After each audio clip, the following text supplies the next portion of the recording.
Hi everyone, study अड्डा के YouTube channel में आपका बहुत बहुत स्वागत है। अगर आप हमारे चैनल पे पहली बार आए तो हमारे चैनल को सब्सक्राइब कर लें और सब्सक्राइब बटन के जस्ट बगल में आपको एक बेल मिलेगी, उस बेल पे क्लिक कर दे और हमारे प्लेलिस्ट में जाके वीडियो देखना मत भूलें। वहां पे बहुत सारी ऐसी वीडियो हैं जो आपके काम की हो सकती है। अगर ये वीडियो आपको पसंद आए तो लाइक, कमेंट और शेयर जरूर कीजिए। कोई डाउट हो तो आप क्वेश्चन कर सकते हैं नीचे कमेंट बॉक्स में।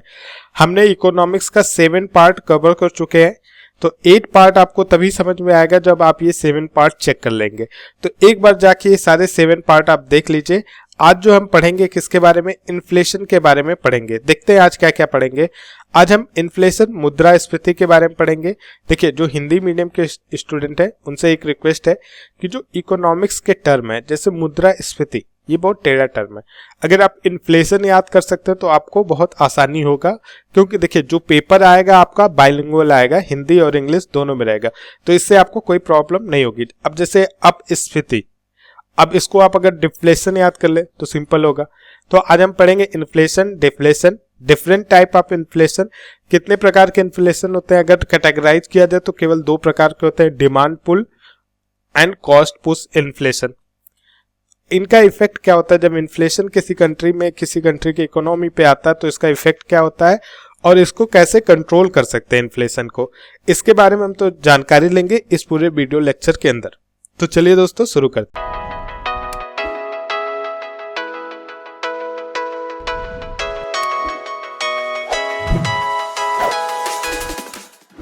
देखिए, इन्फ्लेशन होता क्या है। एक मोबाइल फोन है, आप समझ लीजिए ये मोबाइल फोन है, एक ही फोन है, एक ही मोबाइल फोन है। इसकी कॉस्ट है 10,000 और खरीदने वाले कई लोग हैं। इन सब के पास 4 लोग हैं खरीदने वाले। इसके पास 10,000 रुपए, इसके पास 11,000, इसके पास 12,000, इसके पास 13,000 और इसकी कॉस्ट कितनी है 10,000। तो मतलब चारों लोग खरीद सकते हैं। अब चारों लोग कह रहे हैं कि मुझे ये फोन चाहिए, ये फोन चाहिए, ये फोन चाहिए। तो जो मार्केट में जिसके पास ये फोन है, जो फोन वो बेच रहा है, वो क्या करेगा, इसकी प्राइस बढ़ा देगा। उसने प्राइस कर दी 11,000। अब ये बंदा कट गया, ये तो अब खरीद नहीं सकता, इसके पास पैसे नहीं, लेकिन अभी भी ये 3 झगड़ रहे हैं, तो उसने कर दिया प्राइस 12,000 और बढ़ा दिया। अब ये भी चला गया। इसी तरह जब उसने प्राइस किया 13,000 तो केवल एक बंदा बचा जो इसे खरीद सकता है। तो इसी तरह हम कह सकते हैं इन्फ्लेशन में जो है, जो एग्रीगेट डिमांड होती है एडी, वो जो है ज्यादा होती है एग्रीगेट सप्लाई से। मींस अगर किसी प्रोडक्ट की सप्लाई 50 है तो उसकी डिमांड 60 होती है, ज्यादा होती है, तो उस चीज को कवर करने के लिए क्या करते हैं, प्राइस को इंक्रीज कर देते हैं। तो किसी भी इकोनॉमी के अंदर अगर इन्फ्लेशन, मुद्रास्फीति आता है तो उस इकोनॉमी के अंदर सारे गुड और सर्विस की प्राइस क्या हो जाती है, हाइक हो जाती है, बढ़ जाती है एकाएक। अब देखते हैं डिफ्लेशन क्या होता है। देखिए, डिफ्लेशन में क्या है, लोग खरीदने वाले कम होते हैं। अब जैसे इसी दुकानदार के पास मान लीजिए 3 फोन है, लेकिन इस फोन की कॉस्ट 10,000 है, 10,000 है, लेकिन इसके खरीद इस दुकान पे आने वाला एक ही कस्टमर है। तो अब ये दुकानदार क्या चाहेगा कि किसी तरह इसको 2 फोन या तीनों फोन थमा दो। तो क्या कहेगा कि देखिए, अगर आप 2 फोन एक साथ लेते तो मैं आपको ये 15,000 में ही दे दूंगा। अब क्या हो गया, फोन की कीमत 2,500 कम हो गई। मतलब डिफ्लेशन में क्या होता है, जो हमारा एग्रीगेट डिमांड होता है, मतलब अगर डिमांड प्रोडक्ट की 50 है तो उसकी सप्लाई जो है, मतलब अगर डिमांड 50 है तो उसकी सप्लाई कितनी होती है, 70। एग्रीगेट सप्लाई जो होती है वो 70 होती है। मीन्स प्रोडक्ट ज्यादा है लेकिन उसे खरीदने वाले कम लोग हैं, तो उसका क्या होगा, प्राइस कम हो जाएगा। अब हम डिटेल में समझते हैं इन्फ्लेशन होता क्या है। देखिए, एडी जो मैं लिख रहा था अभी तक, उसका मतलब था एग्रीगेट डिमांड, और एएस का मतलब होता है एग्रीगेट सप्लाई। इन्फ्लेशन में क्या होता है, एग्रीगेट डिमांड जो है वो ज्यादा होता है एग्रीगेट सप्लाई से। मीन्स 50 प्रोडक्ट का डिमांड है लेकिन सप्लाई कितनी है, केवल 30। तो क्या होता है, प्राइस हाइक होने लगता है, प्राइस जो है प्रोडक्ट की बढ़ा दी जाती है। अगर आप ये बोलते हो कि प्राइस मत बढ़ाइए, सप्लाई बढ़ा दीजिए, तो देखिए हम सप्लाई बढ़ाते हैं, हमको कितनी सप्लाई और बढ़ानी है, 20 सप्लाई और बढ़ानी है प्रोडक्ट की। तो इस 20 को प्रोडक्ट को बनाने के लिए हम जॉब क्रिएट करेंगे, एम्प्लॉय अपने कंपनी में बढ़ाएंगे तभी तो आउटकम ज्यादा होगा, ठीक है। अब जब ये एम्प्लॉय हम बढ़ाएंगे तो इन एम्प्लॉय के सैलरी देंगे। अब जब ये पहले बेरोजगार थे ये एम्प्लॉय, अब इनको हमने सैलरी देना शुरू कर दिया, इनके पास रुपए आने लगे। अब जब इनके पास रुपए आने लगे तो ये इस प्रोडक्ट का डिमांड कर सकते हैं कि नहीं? बिल्कुल करेंगे, क्योंकि अब इनके पास भी पैसा आ गया, ये भी ये प्रोडक्ट मांग सकते हैं, तो इसकी डिमांड और बढ़ गई। सप्लाई तो आपने बढ़ाया लेकिन डिमांड और बढ़ गई। तो अगर आप इन्फ्लेशन ऐसे कंट्रोल करना चाहेंगे तो कभी नहीं कंट्रोल कर पाएंगे, इसमें उलझ के रह जाएंगे। तो इन्फ्लेशन में इसीलिए जो है प्रोडक्ट का प्राइस जो है हाई हो जाता है, जिससे ज्यादा लोग न खरीद सके। मींस एग्रीगेट डिमांड और एग्रीगेट सप्लाई को बराबर किया जा सके। अगर मार्केट में 30 ही प्रोडक्ट है तो प्राइस ऐसी कर दी जाती है कि 30 लोग ही उसे खरीद सके। डिफ्लेशन में क्या होता है? देखिए, डिफ्लेशन के अंदर इसका ठीक उल्टा होता है। जो हमारा एग्रीगेट डिमांड होता है वो बहुत कम होता है। मींस मान लेते हैं 50 प्रोडक्ट का डिमांड है, लेकिन जो सप्लाई हो जाती है वो 100 हो जाती है। अब 50 प्रोडक्ट का डिमांड है और सप्लाई केवल 100 हो गई। देखिए एक चीज और देखते हैं यहाँ पे, तो इसको रोका कैसे जा सकता है? अगर हमारी सप्लाई केवल 30 है और 50 का डिमांड है तो हम बाहर से प्रोडक्ट मंगवा सकते हैं, ठीक है। अब देखते हैं, देखिए 50 प्रोडक्ट का डिमांड है और हमारी सप्लाई 100 है, तो क्या होगा? प्राइस गिर जाएगा प्रोडक्ट का, क्योंकि डिमांड कम है सप्लाई ज्यादा है, तो हमें सस्ते में बेचना पड़ेगा। और इसका सेकंड मेथड क्या हो सकता है?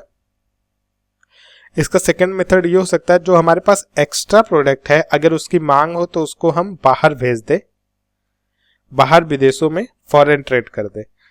अगर आप कहेंगे कि सप्लाई घटा दीजिए, मींस आउटपुट 50 कीजिए, तो जब आउटपुट आप कम करेंगे तो आप जो आपके अंदर कंपनी में जो एम्प्लॉय काम करते हैं उनको घटाएंगे, वो भी बेरोजगार हो जाएंगे, उनके पास पैसा नहीं रहेगा। जब उनके पास पैसा नहीं रहेगा तो हो सकता है कि प्रोडक्ट की डिमांड और कम हो जाए। तो अब आपको मुझे लगता है इन्फ्लेशन और डिफ्लेशन की मीनिंग समझ में आ गई होगी। अब देखते हैं, इन्फ्लेशन को 2 कैटेगरी में बेसिकली बांटा गया है। देखिए ऐसे तो आप देखेंगे क्रीपिंग, ग्लैपिंग, हाइपर इन्फ्लेशन, स्टैगफ्लेशन, ये सब क्या है? ये सब रेट, इन्फ्लेशन जिस हिसाब से बढ़ता है उस हिसाब से रेट के हिसाब से है। लेकिन अगर बांटने कहा जाए तो बेसिकली 2 कैटेगरी में बांटा गया है। पहला डिमांड पुल इन्फ्लेशन और दूसरा कॉस्ट पुश इन्फ्लेशन। दोनों में डिफरेंस क्या है? देखिए दोनों में बेसिकली यही डिफरेंस है। इसके अंदर तो हमने अभी आपको समझाया कि डिमांड ज्यादा है और सप्लाई कम है, तो ये डिमांड पुल इन्फ्लेशन हो गया।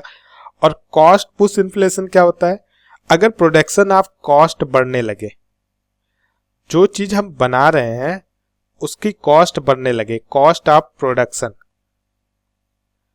मीन्स जो हमारा प्रोडक्ट है उसका कॉस्ट किसी तरह बढ़ जाए, या रॉ मटेरियल का कॉस्ट बढ़ जाए किसी भी तरह।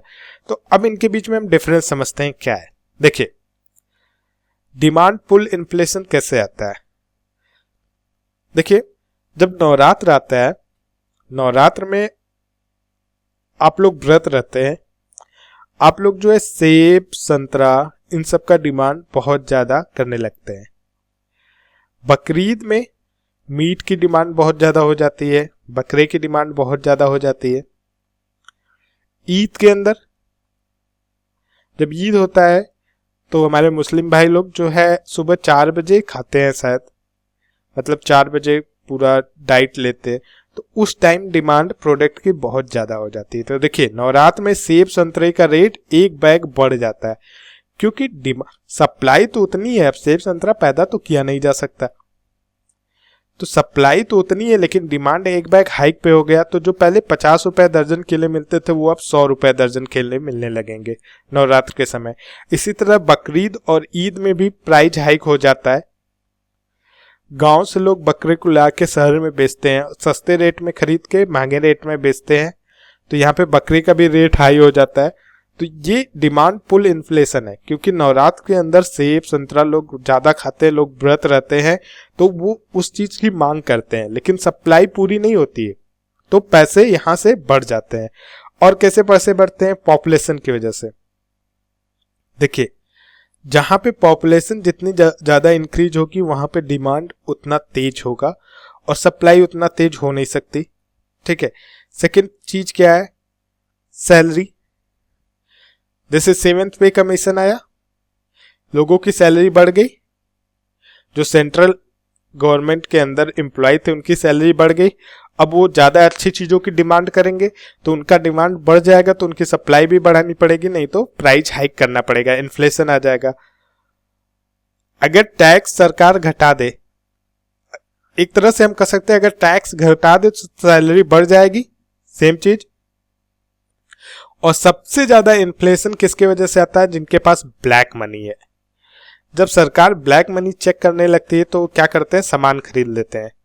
जब सामान खरीद लेंगे तो एक डिमांड बढ़ जाएगा, सप्लाई एक बैग तो बढ़ नहीं सकती, तो इन्फ्लेशन आ जाएगा।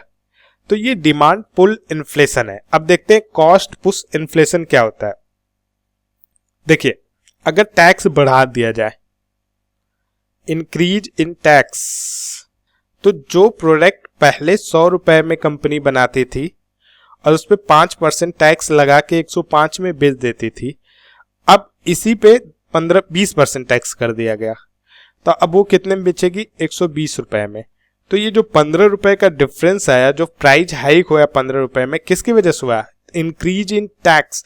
डिमांड की वजह से नहीं हुआ, टैक्स बढ़ा दिया गया। तो ऐसे को कॉस्ट पुल इन्फ्लेशन कहते हैं। जब किसी प्रोडक्ट की कॉस्ट बढ़ जाए तो उसे कॉस्ट पुश इन्फ्लेशन करते हैं, और जब डिमांड की वजह से कॉस्ट बढ़े तो डिमांड पुल इन्फ्लेशन कहते हैं।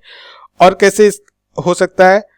मजदूरी, जो मजदूर एम्प्लॉय जो भी है कंपनी के अंदर काम करते हैं, उनकी मजदूरी एक बैग बढ़ानी पड़े, मतलब पहले उनको 100 रुपए मजदूरी मिलती थी, अब 500 देनी पड़े, तो ये इसकी भरपाई कहां से होगी? इसकी भरपाई जो है प्रोडक्ट को महंगा करके बेचा जाएगा तभी तो होगी। तो ये जो प्राइस हाइक होगा वो किसकी वजह से होगा? कॉस्ट पुश इन्फ्लेशन की वजह से। और कैसे हो सकता है? जो प्रोडक्ट हम बनाते हैं उसके अंदर जो रॉ मटेरियल यूज होता है उसका रेट बढ़ जाए, या उसका रेट बढ़ जाए तो भी कॉस्ट पुश इन्फ्लेशन हो सकता है। देखिए, एक चीज देखते हैं, जैसे आप छोटा सा एग्जांपल ले लें बर्गर का। अब बर्गर खाते हैं, बर्गर में प्याज पड़ता है। अब प्याज का जो है प्रोडक्शन कम हुआ तो प्याज का रेट हाई हो गया। अब प्याज का जब रेट हाई हो गया तो बर्गर का रेट ऑटोमेटिक ज्यादा हो जाएगा, या तो प्याज कम कर दे डालना, या तो बर्गर का रेट बढ़ा दे। तो अगर प्याज कम कर देंगे डालना तो कॉस्ट पुश इन्फ्लेशन नहीं होगा, लेकिन अगर बर्गर का रेट बढ़ा दे देंगे तो क्या हो जाएगा? Cost push inflation. तो ये हो गया आपका cost push inflation and demand pull inflation. Inflation को बेसिकली 2 कैटेगरी में बांटा गया है। ठीक है। अब देखिए, अब देखते हैं इन्फ्लेशन ग्रोथ के हिसाब से। मींस जैसे किसी आप कहते हैं 3% इन्फ्लेशन है, 6% इन्फ्लेशन है, 50% इन्फ्लेशन हो गया, तो इसके हिसाब से कहां कहां जो है इन्फ्लेशन को कैटेगराइज किया गया, किस तरह से बांटा गया है। तो इसके हिसाब से बहुत तरीकों से बांटा गया, लेकिन कुछ इंपॉर्टेंट हम देखेंगे। क्रीपिंग या क्रॉलिंग इन्फ्लेशन। क्रीपिंग या क्रॉलिंग इन्फ्लेशन क्या होता है? जब इन्फ्लेशन की रेट हमारी 0 से 3% के आसपास बढ़ती है। कितना? 0 से 3% के आसपास बढ़ती है तो वो क्रीपिंग या क्रॉलिंग इन्फ्लेशन होता है। वॉकिंग इन्फ्लेशन जब 3% से लेके 9.99% तक बढ़े तो वो वॉकिंग इन्फ्लेशन होता है। गैलोपिंग इन्फ्लेशन, इसका क्या है? सेकेंड 2 डिजिट में जब भी इन्फ्लेशन रहेगा तो वो गैलोपिंग इन्फ्लेशन रहेगा। मींस 10% से लेके 60, 70 और हाइपर इन्फ्लेशन। ये देखिए, ये किसी भी देश के इकोनॉमी को बर्बाद कर देता है। ये इन्फ्लेशन मींस हर महीने आपका 50 से 70, 50 से 80%, 100, 150, मतलब आप सोच नहीं सकते कितनी ग्रोथ हो जाएगी प्राइस में, आप कंट्रोल नहीं कर पाएंगे और आपका इकोनॉमी पूरी तरह से नष्ट हो जाएगा। तो ये हाइपर इन्फ्लेशन थे। ये 1, 2, 3, 4 ये 4 इंपॉर्टेंट थे। अब 5वां सबसे ज्यादा इंपॉर्टेंट है स्टैगफ्लेशन, मुद्रास्फीति जनित मंदी। स्टैगफ्लेशन के बारे में हम देखते हैं क्या है स्टैगफ्लेशन। देखिए, जब किसी कंट्री में ये बेसिकली डेवलप्ड कंट्री के अंदर आता है। जो कंट्री पूरी तरह से डेवलप्ड हो चुकी है उनके अंदर स्टैगफ्लेशन आता है। क्या होता है, प्रोडक्ट का प्राइस बढ़ने लगे और रिसेशन आ जाए। रिसेशन मीन्स मंदी आ जाए, मीन्स नई जॉब क्रिएट ना हो रही हो, नई जॉब किसी को नहीं मिल रही है और प्रोडक्ट का प्राइस बढ़ने लगे तो क्या होता है। देखिए 1970 में घटना घटी थी। सऊदी अरेबिया ने अपने क्रूड ऑयल का प्राइस बढ़ा दिया था। अब जब क्रूड ऑयल तेल, कच्चे तेल की प्राइस बढ़ जाएगी तो हर चीज तो देखिए डेवलप्ड कंट्री में हर चीज तो जैसे सामान इधर से उधर जाना है, ट्रक लेके जाता है, कार, मींस क्रूड ऑयल, कच्चे तेल का बहुत ज्यादा यूज होता है। तो अगर क्रूड ऑयल की ही प्राइस बढ़ने लगी तो एक तरह से रॉ मटेरियल का प्राइस बढ़ गया। रॉ मटेरियल का प्राइस बढ़ गया तो हर एक प्रोडक्ट की प्राइस क्या होने लगेगी, हाइक होने लगेगी। और इसी टाइम जो है अमेरिका के अंदर था रिसेशन, मंदी का दौर था, कोई नई जॉब क्रिएट नहीं हो रही थी क्योंकि करीब करीब वो डेवलप्ड हो चुका था। तो जब कोई नई जॉब क्रिएट नहीं हो रही है और प्राइस बढ़ रहा है तो ऐसी स्थिति को स्टैगफ्लेशन कहते हैं और इसको कंट्रोल करना बहुत मुश्किल होता है। देखिए ये लिखा हुआ है स्टैगफ्लेशन के बारे में। ये इकोनॉमी की वह अवस्था होती है जिसमें आर्थिक तरक्की की रफ्तार घट जाती है और बेरोजगारी के साथ साथ महंगाई भी ऊंचे लेवल पर होती है। आर्थिक तरक्की की रफ्तार घटना मीन्स आप पूरी तरह से मीन्स, अब देखिए कोई जो है 60% इकोनॉमी के लेवल पे आर्थिक तरक्की पे तो वो 100% तक बढ़ाने के लिए स्पीड बढ़ाएगा, लेकिन अब कोई 99.99% पे तो कहाँ कितनी स्पीड बढ़ाएगा। मीन्स आर्थिक तरक्की की रफ्तार घट गई है या रुक गई है या थम गई है और बेरोजगारी के साथ साथ महंगाई भी ऊंचे लेवल पर रहती है तो वहां भी स्टैगफ्लेशन आता है। अब नेक्स्ट देखते हैं इफेक्ट ऑफ इन्फ्लेशन। अब देखिए इन्फ्लेशन की वजह से क्या क्या इफेक्ट आते हैं, कहाँ पे लॉस होता है, कहाँ पे प्रॉफिट होता है, ये हम देखेंगे। लॉस और प्रॉफिट के बारे में समझेंगे और इससे एक क्वेश्चन मिलना श्योर शॉर्ट है। देखिए कंज्यूमर जो है लॉस में रहता है। कंज्यूमर मीन्स जो ग्राहक है, ग्राहक हमेशा लॉस में रहेगा। क्यों? क्योंकि जो प्रोड्यूसर है, जो प्रोडक्ट बनाता है, या जो बिजनेसमैन है या जो सेलर है। देखिए इसने 100 रुपए का प्रोडक्ट बनाया, बिजनेसमैन को 110 में बेच दिया, बिजनेसमैन सेलर को 120 में बेच दिया। अब इन सब के पास प्रोडक्ट का स्टॉक रहता है, लेकिन जो कंज्यूमर है, जो ग्राहक है, वो इन सब से धीरे धीरे करके प्रोडक्ट खरीदता है। तो एक बैग इन्फ्लेशन आ गया, इसका रेट भाग के 140 पहुंच गया, लेकिन सेलर के पास तो पहले से प्रोडक्ट है 120 का, तो इसको प्रॉफिट हुआ क्योंकि अब चीजें 140 को हो गई। लेकिन ग्राहक को तो नुकसान हुआ, कंज्यूमर को तो नुकसान हुआ। तो कंज्यूमर को लॉस होता है, प्रोड्यूसर, बिजनेसमैन और सेलर को प्रॉफिट होता है। सेकेंड क्वेश्चन बहुत बार आया, मनी लेंडर, पैसा देने वाला। देखिए इन्फ्लेशन में जो पैसा देता है, जो उधार किसी को दिया रहता है, उसको लॉस होता है। क्यों? क्योंकि मान लीजिए वो किसी को जो है 5,000 रुपए उधार दिया है और मनी बारोवर, उधार लेने वाला, हरदम फायदे में रहता है, उधार लेने वाला। अब इसने 5,000 रुपए उधार ले लिया जब इन्फ्लेशन नहीं था और इसने मार्केट से सारी चीजें 5,000 में खरीद ली जो इसके जरूरत की थी। अब एक बैग इन्फ्लेशन आ गया, जो इसने 2,000 का खरीदा, 2,000 का खरीदा और 1,000 खरीदा। अब इन सब का रेट भाग गया, मतलब कि पैसे की वैल्यू कम हो गई, प्रोडक्ट का रेट भाग गया। लेकिन अब ये 6 महीने बाद इसको कितना 5,000 लौटाएगा ना। लेकिन अब ये 5,000 में केवल 4,000 वैल्यू तक का सामान खरीद सकता है, क्योंकि ये जो 2,000 का खरीदा था, ये जो 2,000 का खरीदा था, आज इन्फ्लेशन की वजह से इनकी कीमत कितनी हो गई है, 2,500। तो 2,500 में 5,000 इसको जो लौटाया, यही 2 सामान खरीद सकता है। लेकिन ये 6 महीने पहले उसी 5,000 में 3 सामान खरीदा था। तो फायदा किसका हुआ? जो उधार लिया था, जो उधार दिया था उसको नुकसान हो गया। तो ये था लॉस और प्रॉफिट का। अब देखते हैं इन्फ्लेशन कैसे कंट्रोल किया जा सकता है, किस तरह से इन्फ्लेशन को हम कंट्रोल कर सकते हैं। तो 3-4 विधि है। एक तो गवर्नमेंट पॉलिसी, पहली विधि है क्या, government policies. Wage rate means मजदूरी या जो एम्प्लॉय हैं, जो उनको पैसा मिलता है। टैक्सेशन, टैक्स के थ्रू। एंड लास्ट विधि है फॉरेन ट्रेड के थ्रू। अब देखते हैं कैसे।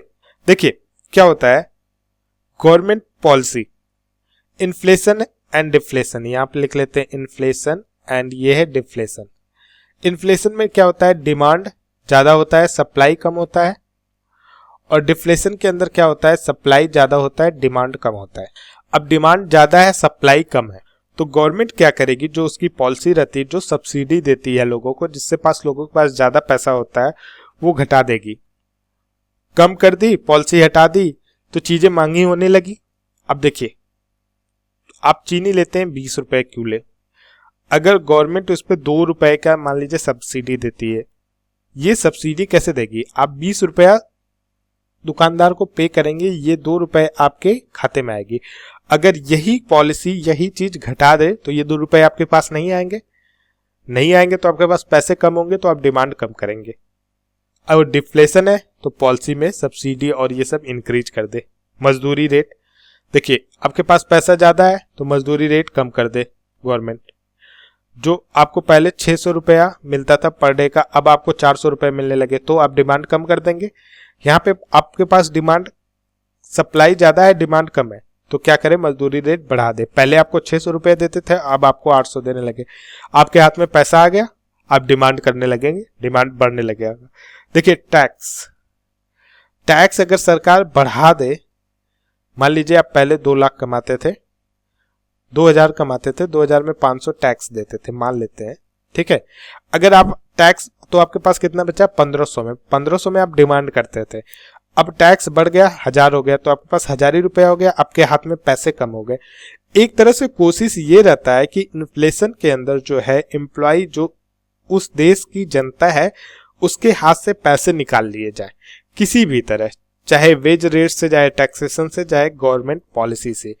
ये जो लास्ट का है ये थोड़ा अलग है, इसको देखते हैं फॉरेन ट्रेड। फॉरेन ट्रेड के अंदर क्या होता है, देखिए अभी दाल की कीमत के बारे में हम थोड़ी सी बात करते हैं, उससे फॉरेन ट्रेड एकदम समझ में आ जाएगा। दाल की डिमांड ज्यादा थी, सप्लाई कम था, इसलिए कीमत भाग रही थी, इन्फ्लेशन था दाल को लेके। तो सरकार ने क्या की, सरकार ने अफ्रीका और देशों से क्या करने लगा, इंपोर्ट करने लगा, दाल को भारत में मंगाने लगा। तो जब इंपोर्ट होने लगा तो दाल का डिमांड जितना था, सप्लाई भी उतनी हो गई, सप्लाई भी बढ़ गई, बाहर से दाल आने लगी, तो रेट क्या हो गया, प्राइस जो है गिरने लगा। ठीक इसी तरह जब डिफ्लेशन होता है तो सप्लाई ज्यादा है और डिमांड कम है। अब सप्लाई ज्यादा है, डिमांड कम है, इंडिया में डिमांड कम है, तो इसको आप क्या कीजिए, एक्सपोर्ट कीजिए, आप इसको बाहर भेजिए। तो जब इसको बाहर आप भेजेंगे तो बाहर से भी पैसे मिलेंगे, तो ये जो है इकोनॉमी सही रेट पे आ जाएगी। तो ये दोस्तों था इन्फ्लेशन और डिफ्लेशन के बारे में, क्या थे, कितने पार्ट थे, क्या है, कैसे है। अगर आपको ये वीडियो पसंद आया हो तो आपसे निवेदन है कि आप लाइक जरूर कीजिए और कमेंट करके हमें बताइए कि ये वीडियो आपको कैसा लगा। और हाँ, अपने फेसबुक पेज पे शेयर करना मत भूलिएगा, क्योंकि जब आप अपने फेसबुक पेज पे शेयर करेंगे तो ये ज़्यादा से ज़्यादा लोगों के पास पहुंचेगा, ज़्यादा से ज़्यादा लोगों को बेनिफिट होगा इसका। तो थैंक यू दोस्तों।